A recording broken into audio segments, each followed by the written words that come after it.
MSI motherboard. এটা কিছুক্ষণ পর পর ডিসপ্লে আসে আবার চলে যায়।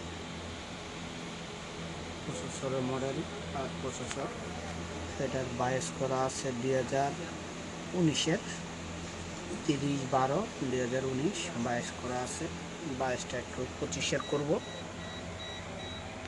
জন্য এখানে একটা পেন ড্রাইভ লাগবে। পেন ড্রাইভটা ঢুকালাম, F7 চাপ দিতে হবে কিবোর্ডের। F7 চাপ দিলে এখানে আসবে ইন্টার, ইয়েস, পারমিশন। এই যে বায়োস আপডেট করব, বায়োসটা অলরেডি নেওয়া আছে পেন ড্রাইভে। আগেরটা ছিল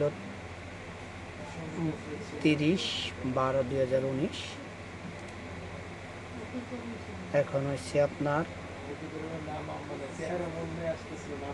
2/9/2025। Yes, permission.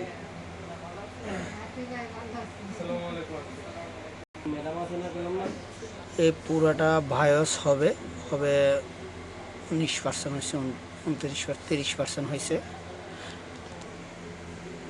এটা ফুললি কমপ্লিট হবে।